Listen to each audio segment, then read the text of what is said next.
As I pondered this law, I realized that the mother in creation nourishes, protects, fulfills the needs, and tries to promote healing of offsprings. This is the activity of love. 6. The innate characteristic of the loving, intelligent, creative power which has given creation its individual form and being is work. It works with us, in us, and through us. Its work is always prompted by love. The cosmic evolution filled me with joy. What a wonderful world we live in. It was the culminating point in my enlightenment and my overall view of the truth of concerning the source of all life, of all being.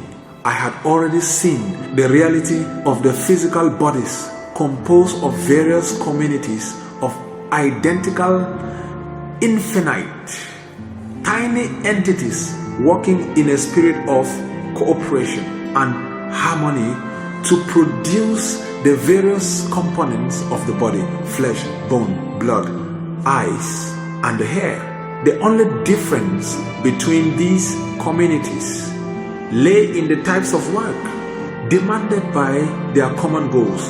Now, surely the divine impulse behind all the intelligence, purposeful activity in the body was both inspiration and the foundation of man's own conduct when people worked in unison to produce a planned objective. They drew intelligence and purpose from creative power. Yet, how very different was man's behavior when engaged in earthly construction or any other communal projects, for it was inevitably characterized by arguments and ascensions. I was brought to realize the infinite power of the intelligent creativity, ever active within creation, maintaining order and cooperation, harmony, daily productivity unequaled by man anywhere at any time. 7. Survival was a natural characteristic of the creative power. In every case, the most wonderful provision had been made for all living things to grow, be healed of illnesses and injuries, nourishment in order to keep the body healthy, and to produce its own kind of order to ensure survival on earth. This was the only reality mankind could be absolutely sure of. Its activity was consistent year in, year out. The sun, moon, stars all remained in their places for millennia, and it was recognized that they all possessed their own parts of movement. This phenomena was all part of the grand scheme of survival of creation. If this was so, how could there be no survival of the eternal flame of loving, intelligent, creative power hidden within the created entities of every kind in the universe? Therefore, this world was but a shadow and image of the hidden world of the loving, intelligent, creative power beyond this dimension. This reality that I have been talking about. Now, you see how seen and unseen, the God which is the spirit and the man which is the flesh. The reality of the entirety of the creation lay beyond the visible world. This is not only talking about man as the only visible form of God. Everything seen, touched, heard, felt is the reality of God in the scene. 8. The inherent characteristic of loving intelligence, creative power is rhythm. I saw that there was a rhythm in operation in the world. Now, everything was subjected to season, which gave blossoming and burgeoning of life, a growing season coming up to the ripening and the harvest, and the production of seeds, which ensures the survival of the plant life.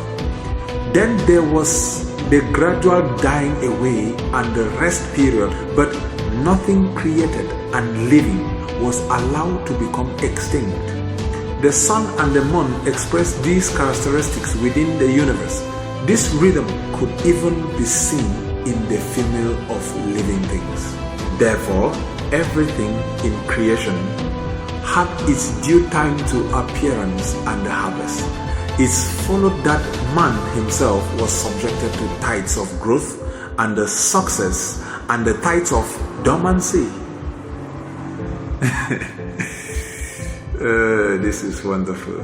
9. The inherent characteristics of the loving intelligence of the creative power is law and order. The undeviating order and reliability apparent in creation, even governing the tiny entities which you call cell, or let me say which science calls cell, within the body, astonishing and far transcended at any human endeavor. Therefore, the entire universe is operating under a system of perfect law and order. I realize on ever higher and higher level of spiritual exaltation that the creative power exhibited intelligent purposefulness and the loving concern for all living things. I realized that life was not something nebulous or amorphous, but an intelligent, loving, creative power which I could actually feel within myself as a tremendously heightened state of being. Ecstasy, joy, love. I knew myself to be one with it, filled with it, and I was one, and I am one with everything around me, and one with the sky, the stars, the seas, the earth, the land, the wind, and every other thing. And most wonderful and glorious of all, the very nature of function of the Father creative was to work in order to create joy, beauty, and the comfort to ensure mankind's well-being, to work within mankind to provide interior joy, health, and comfort, and to walk through mankind, inspiring him with new realizations and understandings. So wonderful vistas of glorious creativity came to mind. Once we became truly at one, purified channels and instruments of the intelligent creative power, we could gradually ascend in consciousness until we truly express through our mind and heart the very nature of the universal creative power. That is my God, my parent. Then life on earth would indeed become a state of heaven, and we would enter into a state of eternal life. This must surely be the true goal behind creation. What a miracle of creation, I cried so loud.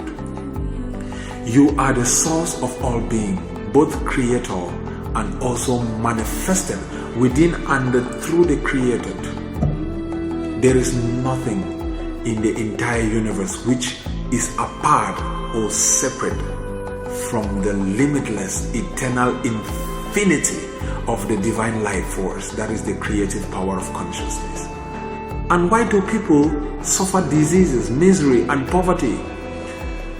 I asked the Father, the creative power, because I have been heavily burdened with the pain, and misery I see in people's lives. Then I was shown the reality of the earthly condition of all living things.